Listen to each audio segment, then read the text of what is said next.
Hello, and welcome to episode 162 of Prose.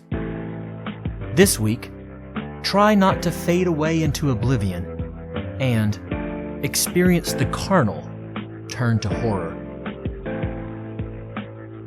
As a quick content note, for those sensitive to language, sexuality, violence, and or all three mixed, the second story this week might not be for you, so please do proceed with extreme caution. While you listen, please consider heading to prosepodcast.com, our one-stop shop for all things prose. There you can find links to social media, the episodes, a shop for swag, the show's Patreon, and more. On social media, like and share away. I love those interactions. Most importantly, please do consider subscribing, rating, and reviewing wherever you grab your podcasts and music. Thanks for listening. Let's get to the tales, shall we? This week we have Fading and Music Box Nights. Enjoy.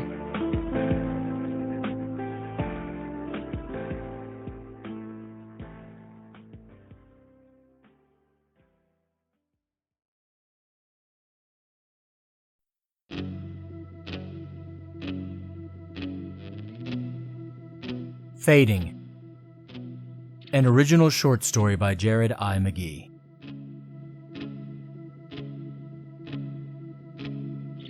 I wasn't always like this, you know. Somewhat faded, hard to see.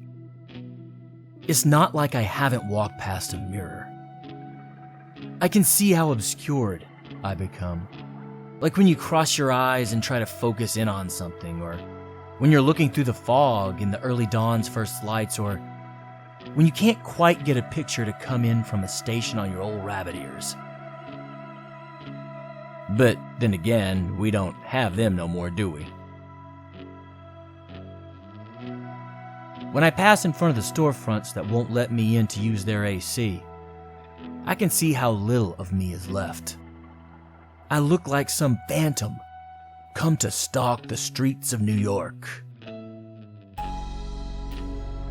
In my younger years, I was vibrant, loud, easy to see. I would run and leap through the creeks back home, splashing along through any given day, cold or hot, terrifying every lizard and turtle with my barreling through the woodlands and the raucous joy I brought along with me for the ride. I'd stay out in them woods playing and braying right up until I heard my mama shouting out from the front door to get in before the sun fully set, shouting that she didn't want me to scuff up my knees or break anything out there once it's full dark. I've lost count of the years it's been since I lost Mama. When she left this world, I certainly lost a little bit of my essence. Some of my tangibility on this earth went right on up with her spirit. From there, I guess it was only inevitable that I continue to lose more of myself, huh?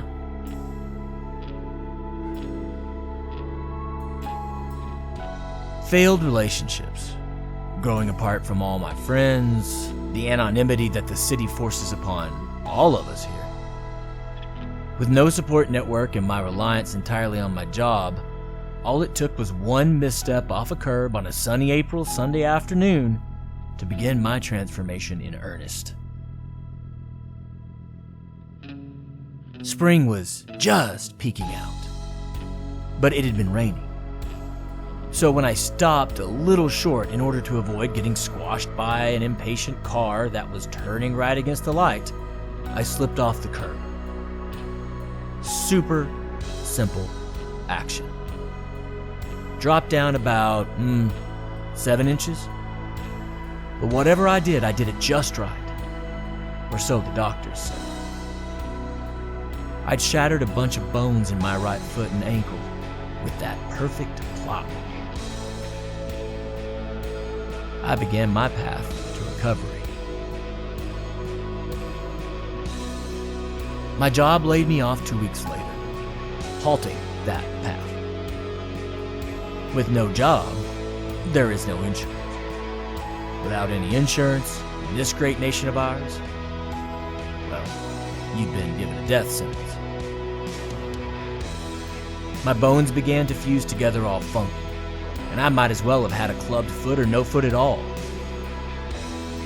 I wasn't yet eligible for city benefits, so that wasn't an option. Same for the free clinics. Moreover, I was spending all my time desperately trying to find a job. I didn't have time to get my foot fixed. The two situations made one another worse, though.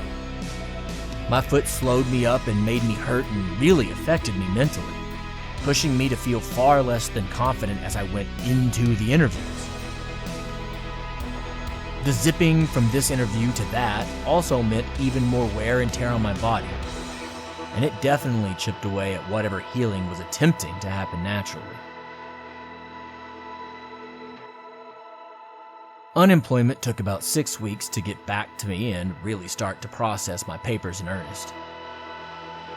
By then, I was already 2 months behind on my rent, and there was no coming back from that. Not with rent being as high as it is in this city. I was evicted, so there went my credit. Unemployment had a great many conditions attached, and I just couldn't meet them. I was too busy trying to stay alive by that point.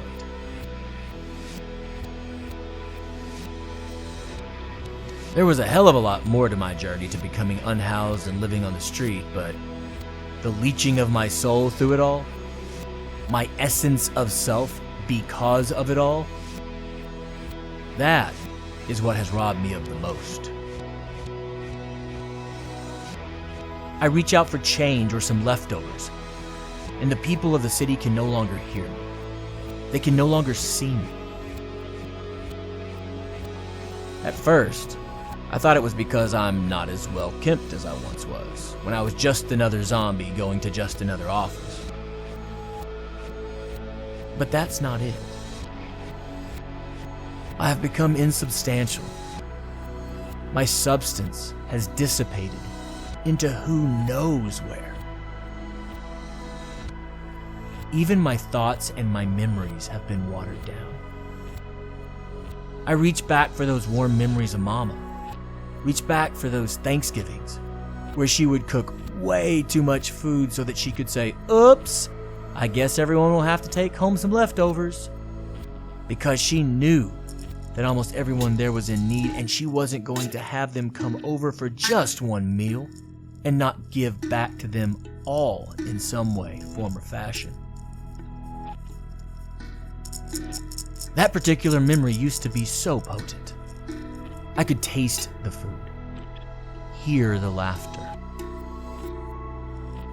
I would have to squinch my shoulders down from even the memory of the hug of my mama squishing me in a hug 10 times bigger and mightier than a slight woman of 5'3" should be able to give. That particular memory is now some odd grayscale version of what it used to be. All the sensory elements left early on. But now even the emotional feelings of love and support have disappeared into the ether too. Everything is fading.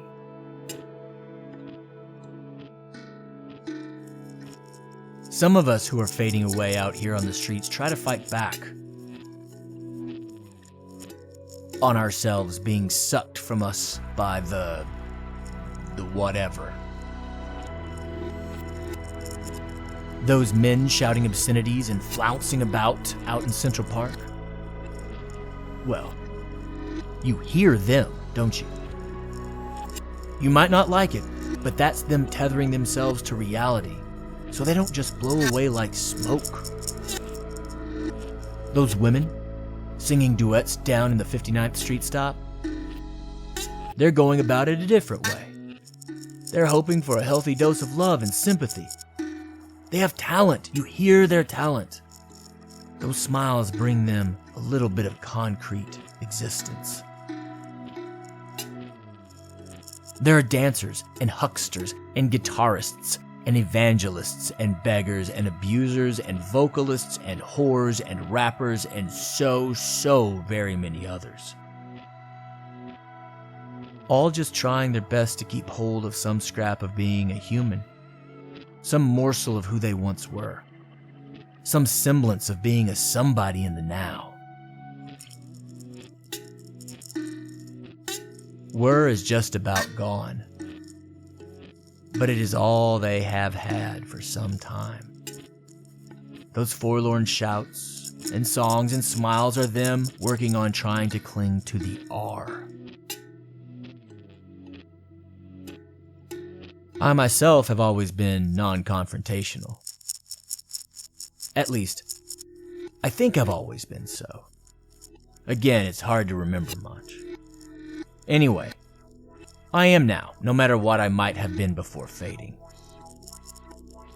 So what I do to engage with the world, despite its refusal to engage with me, what I do to cling to the tangible, material world for just another day, is write poetry. I write poems galore. I use discarded ink pens and write them on pretty paper that a kind woman at the stationery store gives me from time to time. Her throwaway stuff, her overstuff. I get it. I appreciate it. I write a poem from my misty soul. I put some filigree around the edges of it, using what scant artistic skills I've got. Most everything is in black ink, because most people don't throw out colored ink. I don't charge for my illuminated poems, I just give them away to people who look at them and smile.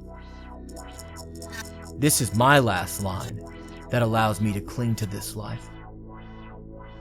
Without it, I would just evaporate, discorporate, just cease to be.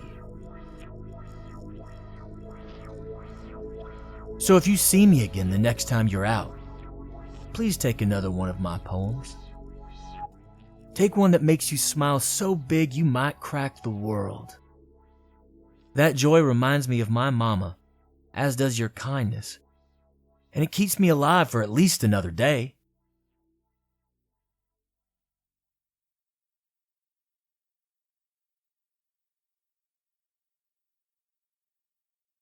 I wasn't always like this, you know? Somewhat faded, hard to see. Did you know that people can fade away?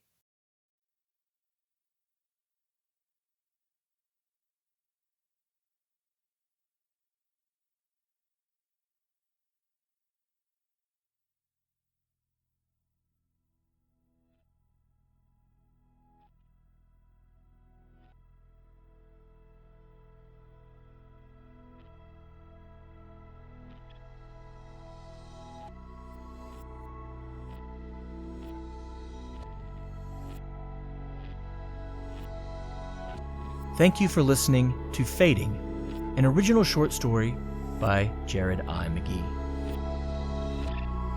Next up, please stick around for our tale, Music Box Nights.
Music Box Nights, an original short story by Jared I. McGee.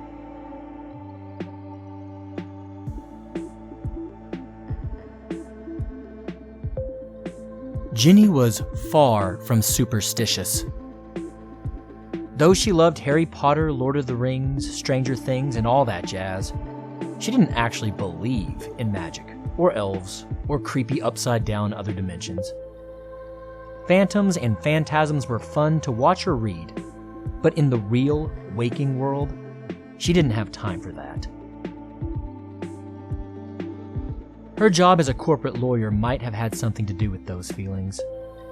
She had vague notions that she might have been a bit more wide-eyed and believed in magic at some point in her childhood. Tinkerbell and Peter Pan and all that. But her day-to-day for the past 15 years had been leached of any magic and frivolity. Facts were king. Facts mattered.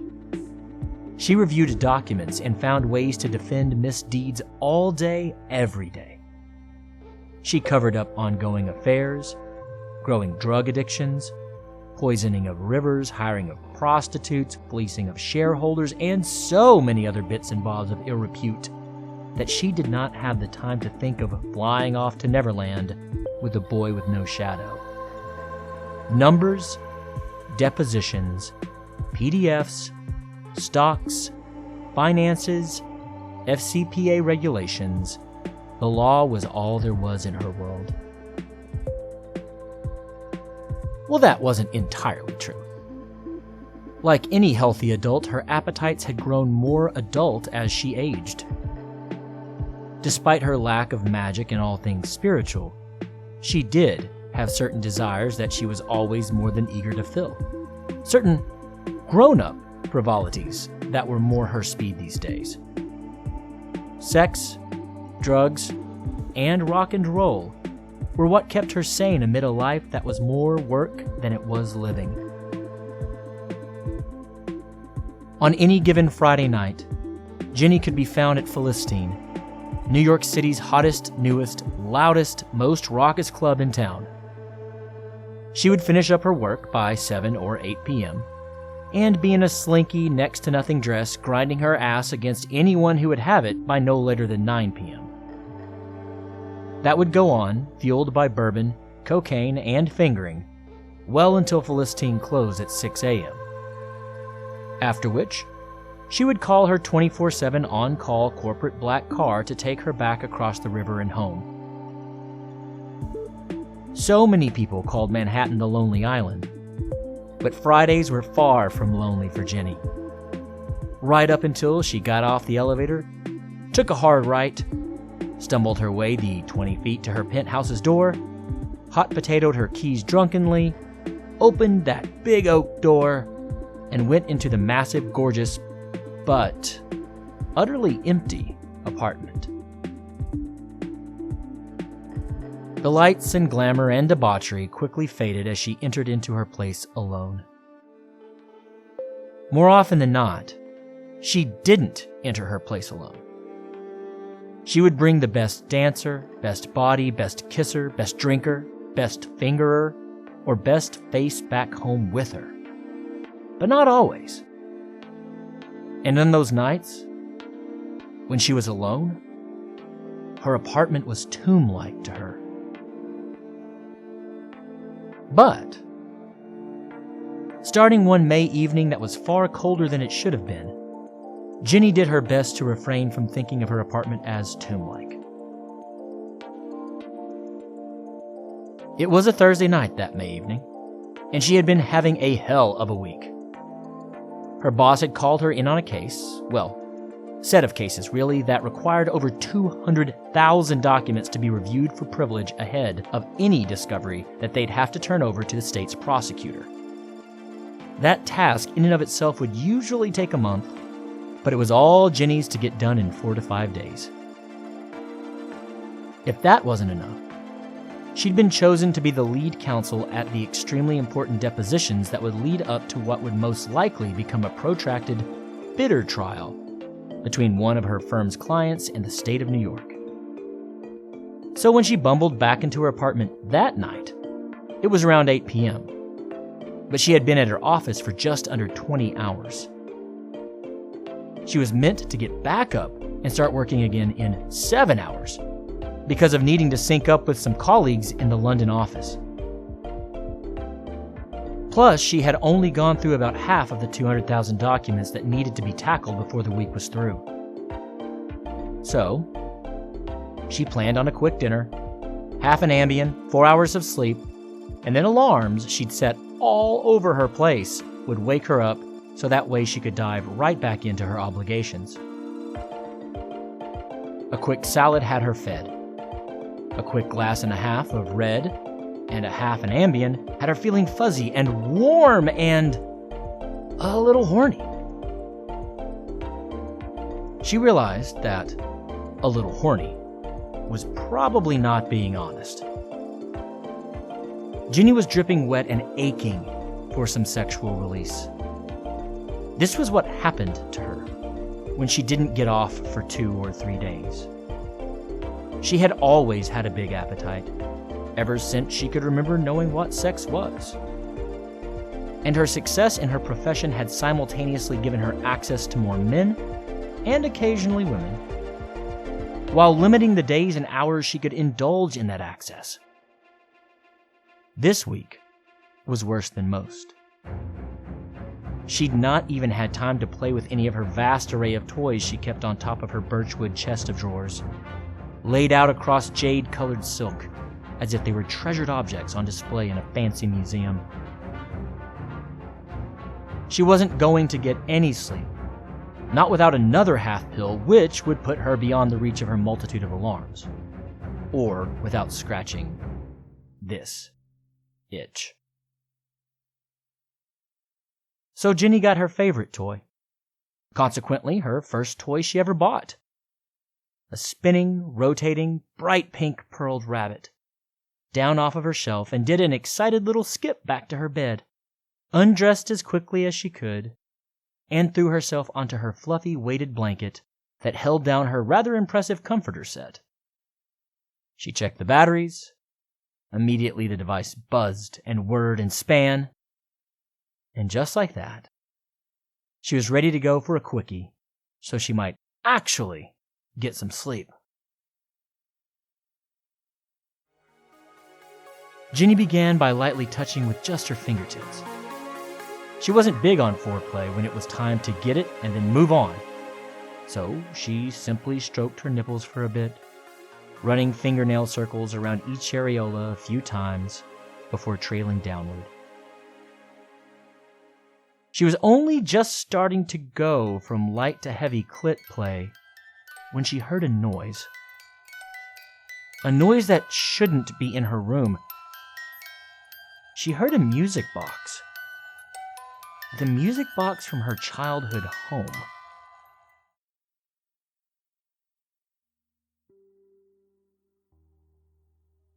When she was quite young, back when she believed in magic, Ginny had been obsessed with music in general and music boxes in particular. Her daddy was an engineer who had truly loved his job, and he had leapt onto Ginny's love of the little automatic musical instruments with relish and something bordering on obsessive enthusiasm. He bought her as many little cheap ones as he could find. He also wanted to show her how they worked, taking the first few that she wasn't too terribly impressed with apart so that she could see how the music was made by pins, a revolving disc, some little metal lamellae, and a comb to strike them. They made their own out of old Altoids tins, which made her father quite happy, as some of the original modern music boxes were apparently made from snuff tins. This wasn't too far off. He said this would put theirs in line with the true artists and innovators. Her love of music boxes didn't wane for quite some time. From 4 to 15, they were one of her greatest loves.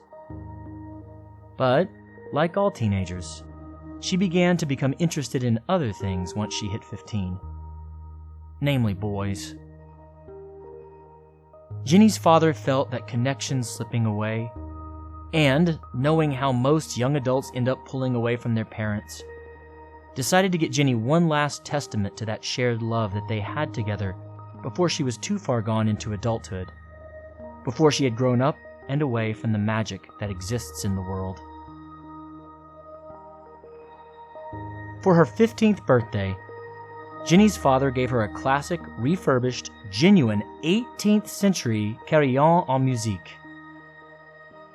Rather than bid for one of the snuff tins that were rather common at that time, he had acquired her one of porcelain and wood and gold and, to her astonishment, even some gemstones.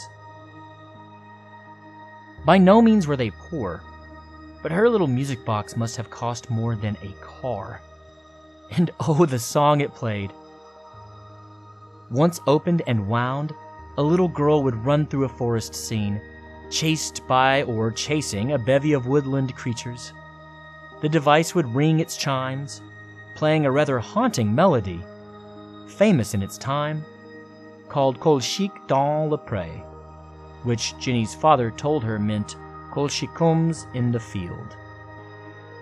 Apparently, a colchicum was a flower sometimes called naked ladies. At the time, Ginny thought this was slightly naughty, and having something akin to a dirty joke as part of her fancy music box made her feel like a real adult, like her father was respecting her. Her beloved carillon en musique was left at home when she went off to university. Then she never picked it back up from her parents' home. When they left a house sitter in charge of their place while they went on their dream of a round-the-world cruise, the carillon en musique and the house sitter burnt in a blaze that ended up destroying 4 city blocks and killing well over 100 people. Her parents never recovered emotionally.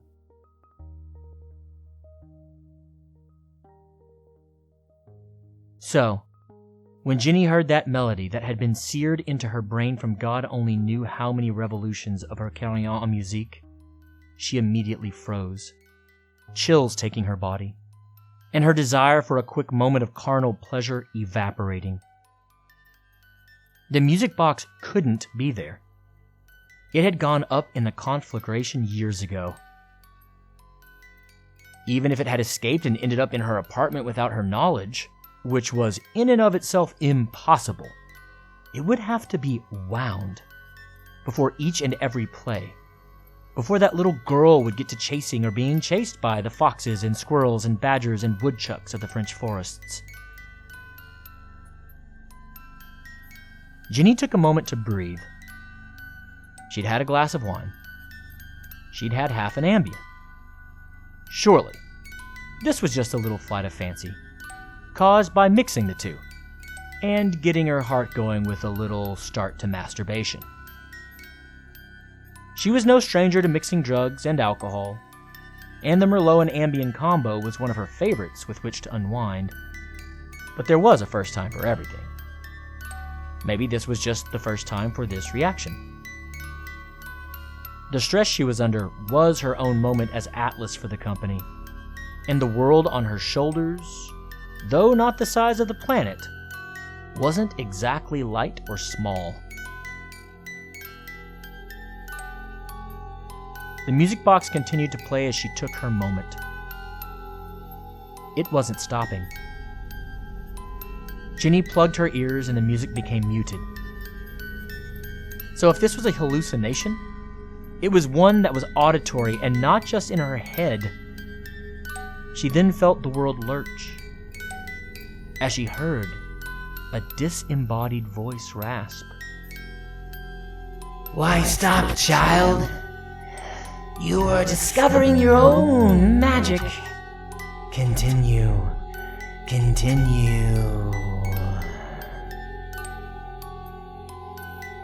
Ginny jolted to get up and out of her bedroom, but an unseen weight held her shoulders. Her torso was being restrained. From the waist up, she was cemented to her bed. She went to scream, but her voice did not come.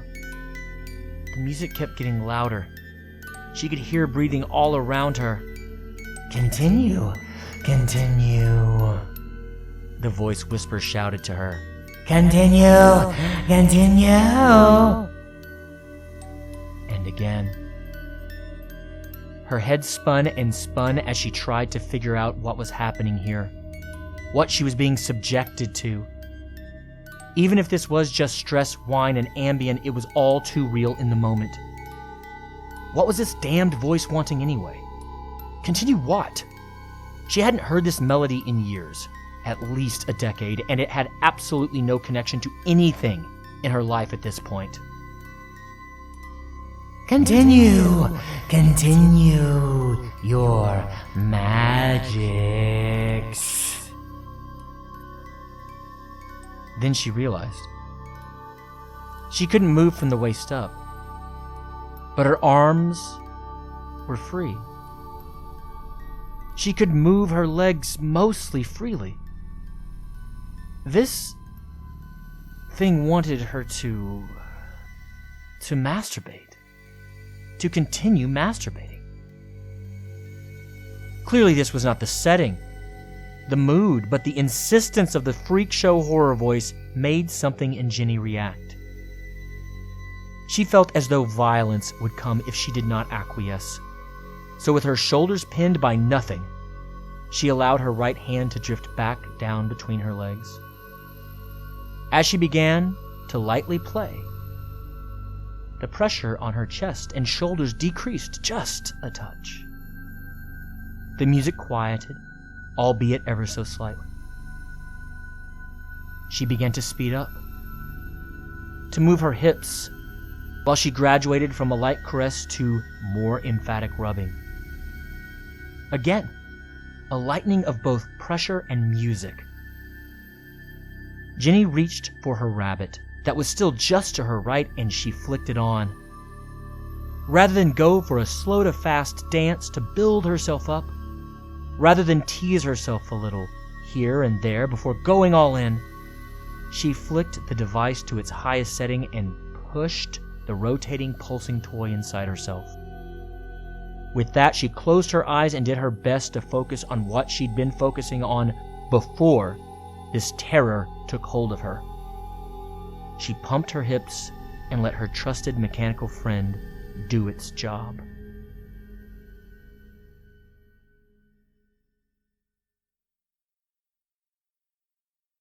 When Jenny awoke the next morning, she was quite confused.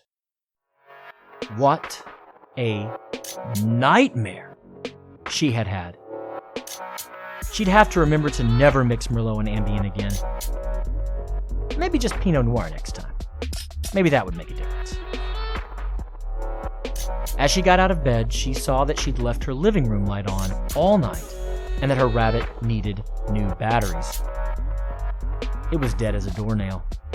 She really needed to buy one of those rechargeable ones. Looking around, Jenny guessed she must have passed out while playing last night. She began to really try to think back on what had transpired in her horrendous dream, but she looked at the clock and flinched. Shit. She had slept for too long. An orgasm or two, though needed last night, had apparently had her sleep through several of her alarms. She wasn't late yet, but she was inching toward being so.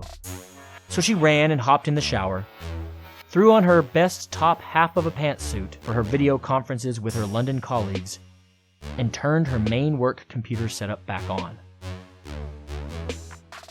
The massive tower began to come alive, as did the 4 screens. Soft electronics sounds and fans whirring and blipping and buzzing.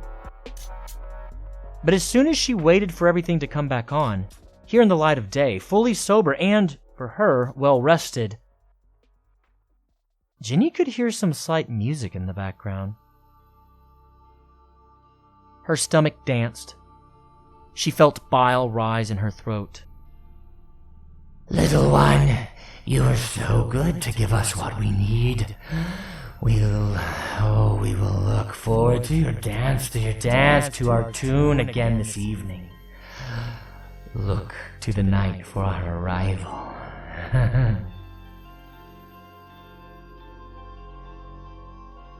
All of Jenny's remaining alarms began to sound. She double-clicked on Zoom so she could get the program booted up and not miss her meeting. She got up and turned all those alarms off. When she sat back down, she could see her reflection in the loading screen, tears streaming down her cheeks. It wasn't a dream. It wasn't a nightmare. It made no sense. But it was. She wanted to weep, but gathered herself up to work her own brand of magic on these Englishmen, her own brand that came out during the day, pushing away the spirits that had taken her hostage, if just for this moment. Tonight, it wouldn't be Friday at Philistine then, but dancing alone. No, not alone. Not alone at all. Ginny threw on her biggest smile as disembodied torsos began to pop up in squares across the screen. She smiled.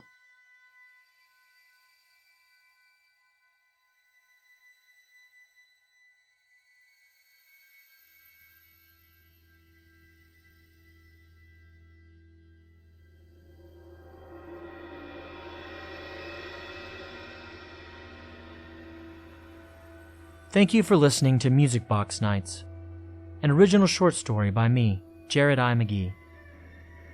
All the sounds and music that you have heard over the course of this episode have been taken from YouTube's free audio library and freesound.org. Everything is being used under CC0 1.0 public domain dedication licenses. Well, that does it this week. I do hope you will join us in 2 weeks' time for our next episode. And I'll sign off the way I always do, but mean it just as, if not more sincerely, than ever before. Love those around you. Tell them that you do, and embrace this life as it is, stranger than fiction. Thank you all so very much for listening.